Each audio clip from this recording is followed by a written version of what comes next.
people be like, I'm not afraid of being laid off. Or people be like, oh my God, I was blindsided, but they laid me off and I don't understand how this happened. Did y'all not learn anything in 2020? No job is safe. Nobody owes you a job. If you feel safe in your job right now, you're lazy. If you feel safe in your job right now, you're delusional. If you feel safe in your job right now, shame on you.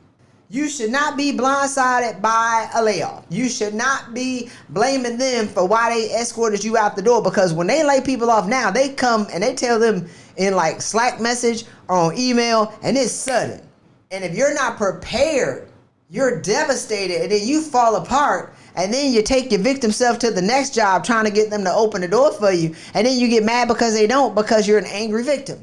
You're going to carry your emotions and how you felt about people doing you wrong, or your anger, or you feeling sorry for yourself to the next job and wondering why you turning them off, even though you can run circles around 90% of the people in that organization. Your sorrow and feeling sorry for yourself is not attractive to your next opportunity. So I want to offer you some information on how to prepare for a layoff so you don't have to wait until the ish hit the fan before you get ready to leave. Hey, Christy Rutherford here. Welcome to the Pay Raise Playbook, where we assist you with getting to the next level personally and professionally by sharing insight with you so you can have the courage and clarity to stop avoiding the hard things and take the actions that scare you. While you're here, go ahead and like and subscribe to this podcast, because I am sure you're going to love it. Let's go ahead and get started.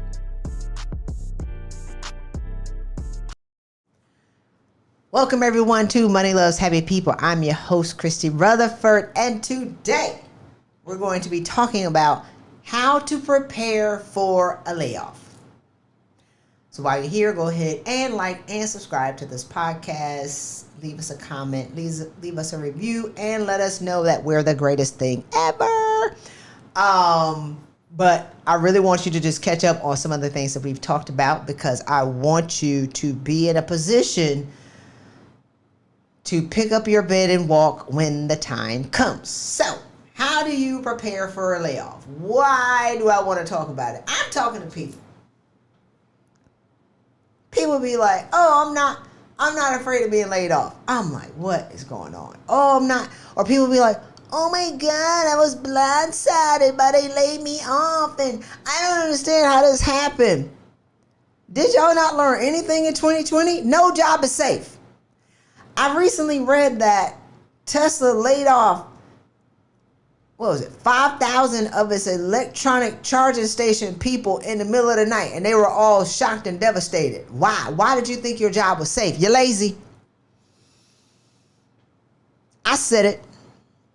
Like, why? Nobody owes you a job. If you feel safe in your job right now, you're lazy. If you feel safe in your job right now, you're delusional. If you feel safe in your job right now, shame on you. Y'all don't like it when I say it? I mean it. You should not be blindsided by a layoff. You should not be blaming them for why they escorted you out the door, because when they lay people off now, they come and they tell them in like Slack message or on email, and it's sudden. So, and if you're not prepared, you're devastated, and then you fall apart, and then you take your victim self to the next job trying to get them to open the door for you, and then you get mad because they don't, because you're an angry victim. So you're going to carry your emotions and how you felt about people doing you wrong, or your anger, or you feeling sorry for yourself to the next job and wondering why you turning them off, even though you can run circles around 90% of the people in that organization. Your sorrow and feeling sorry for yourself is not attractive to your next opportunity.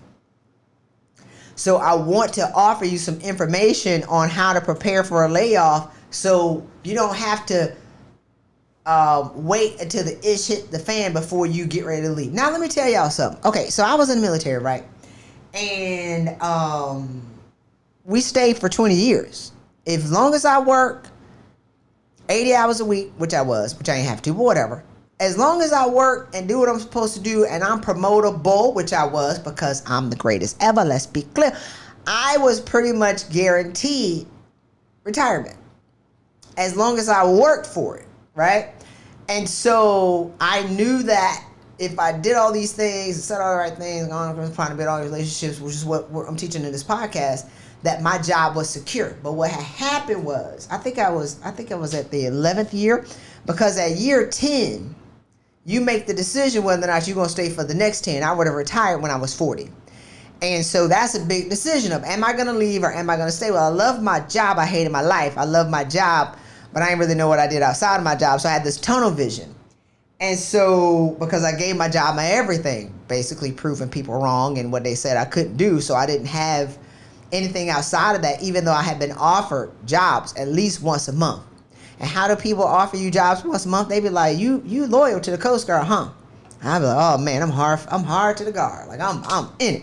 They be like, oh, how long are you gonna be there? Now, had I said, oh, I got like 6 months left, they would have been like, you want a job? And I'd be like this, oh no, I got 10 years left. So they're not directly saying, do you want to work with me? They're just having these lead arbitrary comments that if somebody who's locked in, or I would say not as locked in to like being loyal to dysfunction, and you're kind of open to a pleasant conversation, I would have known that these people were actually offering me jobs.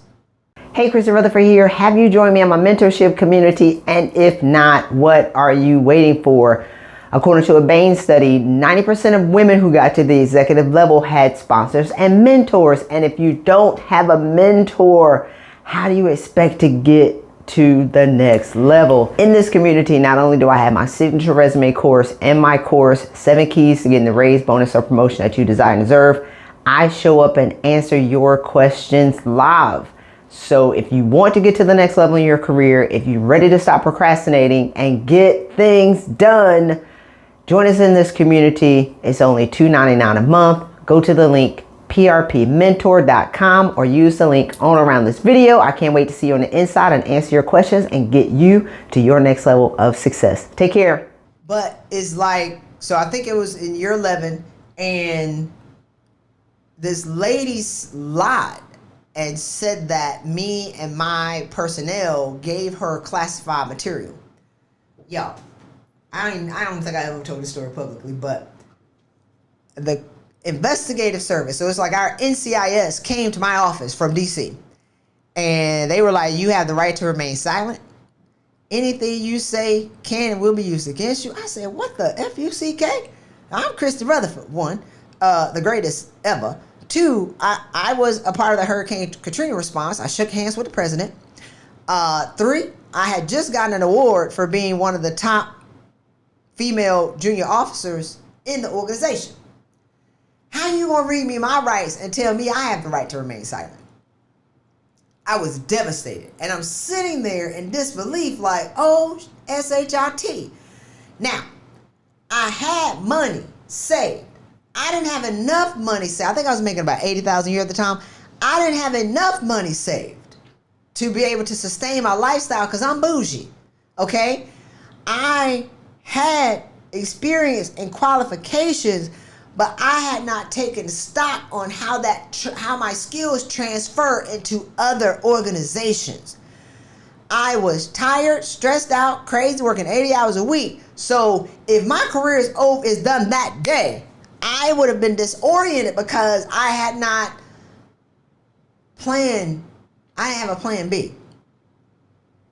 And I was just like, what? Right? So that would have been the equivalent of that, but I would have been, let go. And the leaders in the organization were so embarrassed, even after the investigation. They wanted somebody to fry for that, which just for them being embarrassed, they were going to shank me. But luckily at the time I had some bosses who I was highly valuable to, and they stuck up for me once they figured out that we didn't give this psychopath classified information. Now here's the thing. I was at that moment more disappointed that I wasn't ready to leave what I thought was secure. Because I did all the right things and said all the right things, went to all the Christmas parties, worked, and like I just told y'all, I was the ish. And I wasn't ready to be blindsided. But I said what will never happen again is this right here. This feeling of being vulnerable and putting my whole life in the hands of other people to decide whether or not I'm disposable, that woke me up. So what did I do? Number 1, I started to save my money. I had money, but I didn't have enough money. So I started to changed my lifestyle. I bought a smaller car that wasn't a gas guzzler. If I was in Houston at the time, I drove a Durango, which was a V8 that just drank ridiculous amounts of gas. I got a V4. I got a 4-cylinder so I can save money on gas.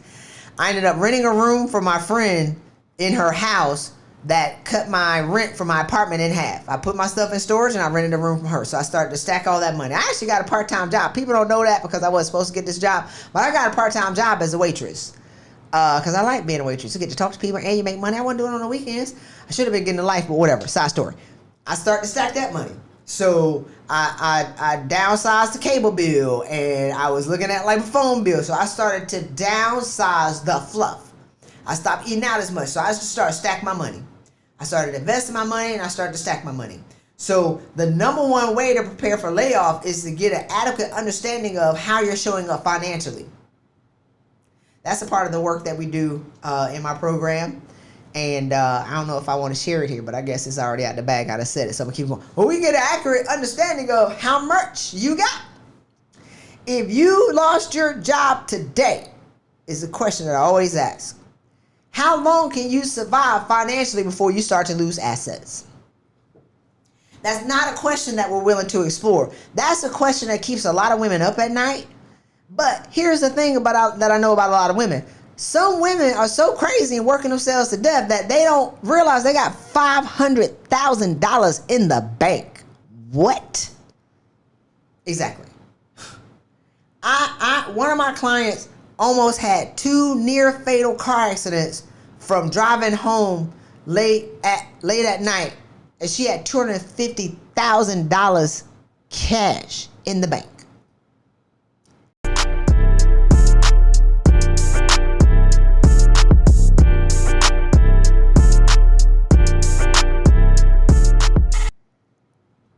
One client that I had, I asked her, how long could you survive if you lose your job? Because your job driving you crazy, and you complaining, and you miserable. How long could you survive? She was like, well, if I liquidate my assets? I said, why is this a hard question? Yes, if you liquidate your assets. If I look at all my assets. This lady said 23 years. That's before she counted her father's money. So the number one way to prepare for layoff is to get an adequate picture of where you are right now. And how long could you survive is if the ish hits the fan, because a lot of y'all are tending to lie to yourself because you haven't stopped long enough to be able to count how much money you got and coming to the realization you really don't have to work yourself to death. You got enough money to live for the next 2-3 years and take a break. Don't break in a job, but take a break.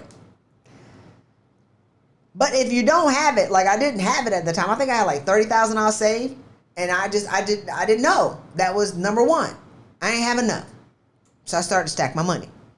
So that's the first one. How long can you survive financially if the ish hits the fan? Add it up, and then downsize some things. What can you let go of so you can stack your cash so you're not nervous? If they tell you that your time is up, you pick up your bed and you walk. You be like, thank you so much for the opportunity. And then you go somewhere else because you know you have enough money to survive for a year or 18 months without a job. Or 3 months without a job. You're not freaked out. You're freaked out because you don't know and you haven't even explored the question. And a lot of y'all can relax because you can survive without a job. Number 2.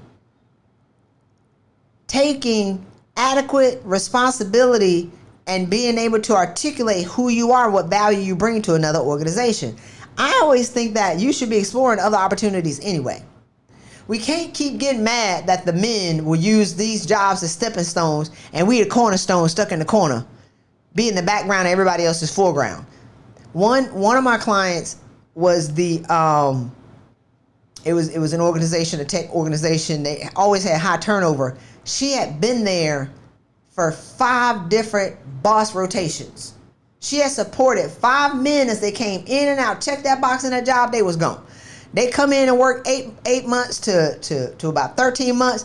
They got that on their resume. They go and they leapfrog to the next organization. So she was always the person picking up the pieces and serving in the gaps as they hire somebody else. I said, well, why won't you apply for the job? You're doing it. Oh, I don't think I can do it. You're doing it anyway, and you have done it for 5 bosses. Why don't you think that you deserve that job? They will give it to you because they don't want this rotating door. Companies want people who will stay. She had been there for 5 years and refused to believe that she could do the job that she was already doing. She just didn't ask for it. Ding, ding. Hello. What are you talking about? Man, of course she got the job. She raised her hand and said, I can do it. She was already doing it, y'all, for 5 years. And they said, okay. Let's get this money, though. But anyway, so have you taken stock of how great you are?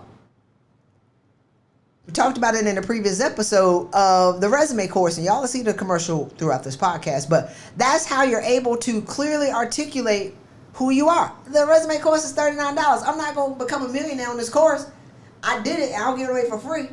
But I did it so I can be able to teach you how to take accountability for who you are. And if you're in the Money Loves Happy People private community, you already have access to it. Have you taken it, though? So take stock of who you are, and you'll understand how your skills transfer to other places. Number 3, look for other opportunities. By the time my boss came and started harassing me, in my last 3.5 years that I ended up retiring, that I ended up resigning before I retired. So I left early. It was insane for me to leave. And I didn't know at the time, and I need to thank that lady who lied on me, because without that awakening 5 years before that, I started preparing for my way out when I didn't need it. So when the SHIT really hit the fan and I'm being harassed and persecuted and all these things are going on, I stopped one day and realized I had $100,000 saved. I had plans all the way up to 8. I had 30 plans in my back pocket of what could happen if it hit, because I wasn't going to allow that to happen to me again. So I knew who I was, what I brought to an organization, and what I could do. Now, I was still crazy, though. It's a whole different podcast. But it's like, so once I understood that I had a breaking case of emergency glass, I broke the case and ran for my life. I did it wrong because I started a business, which is what I don't recommend, and blew that $100,000 out of the window. But had I just gotten a job, or had I left early enough, I had to keep backsliding. Had I left early enough and wasn't so crazy that I was psychologically unemployable, I probably could have gotten a job. Like, I was offered 4 jobs the first week I got out by people that I knew. 10 jobs in the first 2 months.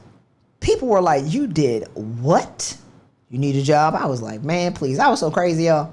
I was like, nope. So I want y'all to be able to prepare to exit an organization before you're desperate, before you're crazy, before you're broken, before you one click from having a nervous breakdown. If you took stock of who you were and understood how much money you have, we wouldn't put up with toxic work environments. If we stopped fighting for the dream job and understand that what's the point of having a dream job if your life sucks, then your life could be better. What I want you to get clear on right now is, what is the lifestyle that you want today? Are you operating in your present life based on old data? Are you measuring success today based on the measurements that you created 10, 15, 20 years ago? Have you hit refresh on what's the vision for your life, because you have what they say you couldn't have and you're still miserable and crazy? So it's time to stop saying, if I want a job to give me more flexibility, and if I had this type of job, then I can have more freedom. If I had this type of job, then I can have more, I can travel more. I want you to write down, what do you want? What's going to make you happy today? Not the old raggedy thing, that the vision that you had at 20, because that's a lie. We were all lied to. People are like, oh, if you have the dog and the 2 kids and the husband and the white picket fence and the BMW in the front yard, you're going to be healthy and whole. No, now you're crazy. With the dog and the kids and the husband, crazier. because you haven't taken stock of what you want. So I want you to write down, this is a dream life. Hey, Christy Rutherford here. I want to tell you about my resume course, How to Use the Superpower Method to Write an Irresistible Resume to Land You a High-Paying Job. If you can't figure out why you can't get to the next level, if you think that there are barriers to your success, that's not it. If you haven't learned how to adequately take credit for the work that you've done, if you don't know how to articulate it and even give it to a resume writer that you've paid $3,000, $4,000, $5,000 to, if you haven't given them the right information, then how can they output something that is of quality and value? So go ahead, get this course. It's less than $50. Get the information, use it, and write an irresistible resume that will get you the salary that you deserve today. So click on the link on around this video or go to thesuperpowermethod.com. Get it, use it, get paid what you deserve today. Travel first class, otherwise you're flying in Spirit. You want luxury travel. You want time freedom. Either you want to live in a different country or not. You want to go into a different office or not. You want to have direct reports or not. You don't have to have more direct reports to make more money. That's not true. Do you want to work in, an office downtown or a satellite office? Do you what do you want? Do you want to work a flexible work schedule? Do you want to go into the office 5 days a week, or do you want every other Friday off? What do you want? Do you want to be able to do keynote speeches and write in professional journals, or no, because that's important to some people and not important to others? Do you want to be able to talk on panels and use the organization's name in the background, because in some organizations they don't allow you to do that? I want you to get clear on what does success mean to you today. Not answering your phone on the weekends and after 5 o'clock because you got kids that need you and a spouse that needs you, or you're single and you're touching your own leg at night. You need to be able to have the capacity and the mental energy to go out and meet somebody else. You can't do that if you're working 80 hours a week. I did it. So when you have the menu for what success means to you today and what kind of lifestyle you want today, when you go look for jobs, the jobs have to give you what you wrote down and what you outlined. That's like you not knowing what you want and you're going in Chipotle, but you actually want a burger. Well, why are you standing in Chipotle? You got all the way up to the front to see that they didn't have burgers. Right? What do you want? You're more clear on what your preference is on your coffee and how that's going to, make you feel than you are with how you're ordering your job. You're more specific on what you like at Chipotle. I like Chipotle. When I come to America, I like to eat Chipotle. It makes me happy. Black beans, pinto beans, the pico, the corn, the white rice, a little bit of rice, lots of beans with the lettuce and guacamole on the side. Give me the chips. They delicious because they were fried that day, and with the water now because I'm 40-something, but when I was 30-something, I would get the sweet tea. But I'm just saying, y'all see, it's delicious. It's delicious. It's delicious. And in California, I don't know what they put on the beans, but they was touched by the hands of Jesus. I was like, oh, God, this is the best Chipotle ever, with some hot sauce on it. Now I like Chipotle, right? Now, but when you go to your job, you be like, what y'all gonna give me? Nothing. When you go to your job, you be like, oh, I'm not sure. You haven't specified what you want, and you get to the job and figure out they got steak and chicken. Well, I don't eat that. So we're already at a disadvantage because you didn't outline what you wanted, and then when you go to the job, you not have your menu. You're not standing there in line waiting to get all the way to the interview to figure out they don't have what you wanted, or you don't like where they are, or even worse, getting hired in the job just to find out it ain't what you wanted. But you never clearly articulated what you wanted. You just take anything. And then you get abused. Oh, I just need a job. Oh, God.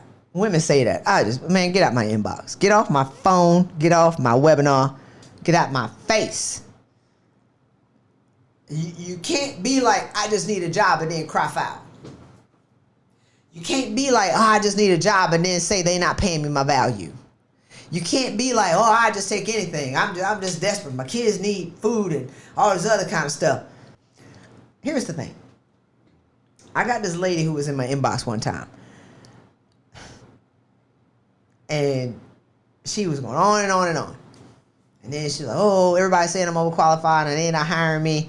And I don't understand. And, they don't want me in their organization. And I don't understand why they keep saying that I'm overqualified. And, let's not even talk about the elephant in the room. The elephant in the room, they don't want a strong black woman in the room. I said, the real elephant in the room is you being a desperate black woman with all that experience that you got. Oh, my God. I thought I was talking to a sensible person. Now, she's already a victim. There's these mentors that I used to work with a long time ago. They said, never hang around a victim because they looking for a person to be their next persecutor. Boy, she was so mad. What I was saying was, you have all this experience, sis. Own how great you are. Go into the job. They will open the door for you. It ain't because you're a black woman. It's because you're desperate. Nobody wants desperate people. And the reason why they're saying that you're overqualified is because in your desperation, you're applying for jobs that you don't belong in. And you're going to create a hostile work environment that they've seen again and again and again. Stop telling yourself the story. They don't want a strong black woman in the room. No, they don't want a desperate woman or desperate person in their organization. You don't have to be desperate. Own who you are. And she got mad and she went back and forth a gazillion times and was just cussing me out and mad and all this other kind of stuff. But my opinion ain't always popular. Get out my inbox if you don't know the truth. All I was saying was, sis, was own how great you are. You ain't got to be desperate. Just tell them how great you are. They will believe it. That's it.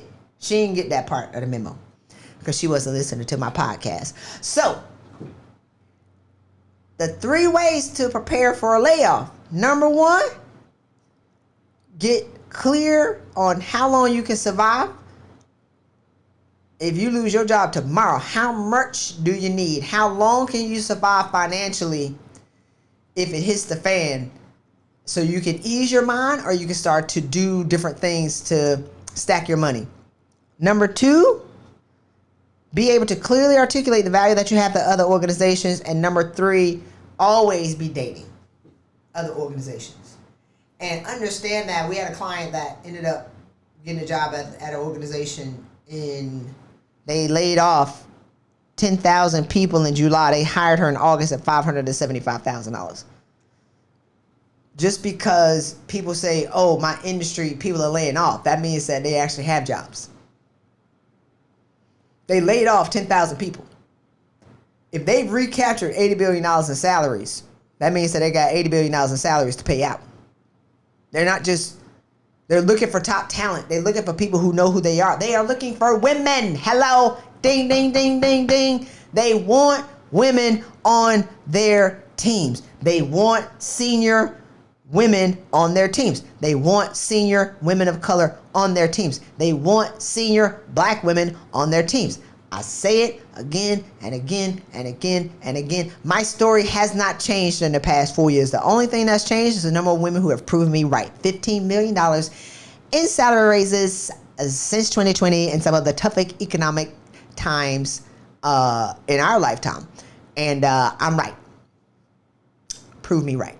So with that, I'm going to open it up to any questions that we have, and then we're going to close out this podcast. You have any questions? Anybody got any questions? I would love to answer your questions.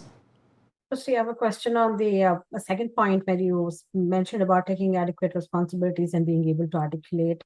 So if does it also suggest looking for opportunities within the organization when you sense the situation is not rosy and making your path right? If you know you're not being looked at, or does it also always look, is it always suggested to look externally? You can look internally too. Like 2 of my clients got promoted over their boss's boss, one in less than 3 months.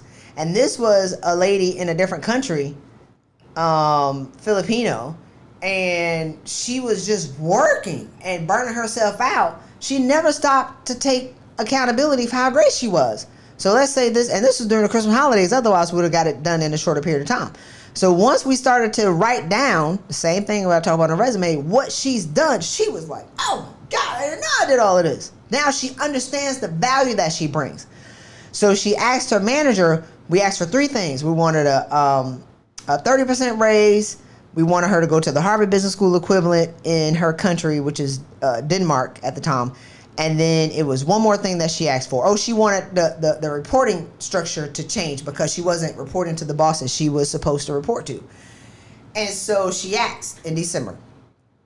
In January, they gave her a, I think, 15% raise.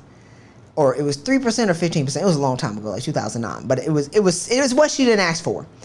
And so she was already talking to other managers because it was a large organization. They knew her. They just didn't know whether, and they had been offering her jobs and other opportunities. They just didn't know whether or not she was open to it because, as I talked about in the beginning, when people were asking me questions, I didn't know they were like sliding in to be like, are you open to other things? I was just so locked into what I was doing that I didn't hear that other people saw my value. Hey, Christy Rutherford here. Wanted to see if you have already joined us in my mentorship community. If not, I'm not sure what else to do, and what are you waiting for? If you're tired of being stuck and overwhelmed, if you're tired of going in circles, if you can't figure out how to get to the next level despite the gazillion degrees that you have and the 15 to 20 years experience that you're walking around with, the untapped, unmonetized intellectual property, it's time to do something different. So get off the fence. Join us in this community. Allow me to mentor you and hold you accountable to the things that you say that you want in your life. Join us in this community. Use the information. Get your money. It's not that hard. $15 million in salary raises since 2020 is some of the toughest economic times. People are winning. Why not you? And so she had 3 other jobs, 2 jobs in the organization, 3 that she was considering outside the organization. So you don't just look for one thing. Y'all got to go. You got to have at least 5, 6. You can't be getting heartbroken and spending all your time on one when they're dating 6 people. So when they gave her the 3% or the 15% raise, she went back to him. She said, what I said was, because now she's aware of who she is, she has these other opportunities. She's not falling for the okie doke. She's making her demand known. If you want to keep me, I'm okay if you don't want to rise to what I just asked for. I'm okay if you say no to what I just asked for. I don't have to stay here as a hostage. She said, let me repeat it one more time. I want this, and I want this. February 12th, they ended up they promoted her over her boss's boss. And she was like, Chris, I don't want to just limit myself to 30%. So she ended up getting more money. And this was 2019 when I wasn't as, between then, I've taken 3 negotiations classes at Harvard. We would have doubled that salary. But at the time, she got a 60% raise. So it can be in the organization, but you can also look at outside organization, because outside, people who don't know you are going to value you a little bit differently. People who don't know you within the organization are going to see your value, and they may put a higher valuation on it. It's like if you're always going from CarMax to CarMax to CarMax to CarMax, and you're driving an Aston Martin, a luxury goods auto dealer is going to have a different valuation for you than CarMax will. That was a good example. So I wanted to be in the organization if you're in a large organization, and outside of the organization. All right, I got time for one more question. Any more questions?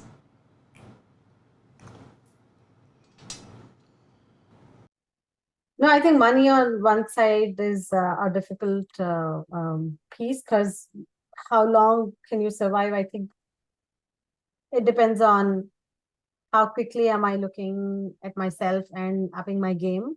No, that's not the question. That's not the question. The question is, how long can you survive financially if your job ended tomorrow? how much money you got in the bank before you lose your house or your car. Not before you can't pay your student loans or you can't pay your credit cards or before you can't pay, like the essential things. If you got a child in private school, you may be able to barter with them. But how long? They give you 3 months on your mortgage and 2 months on your car before they come looking for you. But these are the things that keep women up at night because they don't have an adequate story of what the truth is. So you stay in a job because you haven't stopped long enough to be like, okay, it cost me $5,000 a month in expenses to live. Now you got your other bougie stuff, but to live it cost me $5,000 a month. I got $100,000 in the bank. Okay, I can live for 20 months. Or your expenses are $10,000 a month in the essentials, and you got $100,000 in the bank. You can last 10 months. You're not doing that calculation. How much do you have before you start losing assets? House, car, before you start, because I lost all of it, remember? So it's like I wasn't accounting for it. I was just doing too much as an entrepreneur, I knew I had enough to leave at the time. I had $100,000. I was making $100,000 a year. I had $100,000 in the bank. I quit. But I didn't focus on my mindset, and I didn't answer that question for myself, and I was doing too much, which is, mainly the things that I talk about today. So I want you to be able to take accountability of how much do you have, and then you be like, all right, so I need to now change my lifestyle to stack another 40 so I can be prepared when ish hits the fan. All right. Thank you so much for watching this episode of Money Loves Happy People. Again, Christy Rutherford, I'm your host. Like and subscribe to this podcast. Get my resume course. Join us in the Money Loves Happy People mentorship community so you can be able to ask me questions like the women who are on this line. Take care. See you in the next episode. Thank you so much for joining us today. Your support is greatly appreciated. Again, don't forget to like and subscribe to this podcast. What I want you to ponder on this week: what is your greatest takeaway from this episode, and what is one action you're going to take to change your life for the better? Lastly, get your pay gap calculator to see how your pay compares to the market value of what others are getting paid. Text pay gap, all one word, to 66866. Again, pay gap to 66866, or use the link below this video or podcast. Get this insight, use it, and get paid what you desire and deserve. See you in the next episode.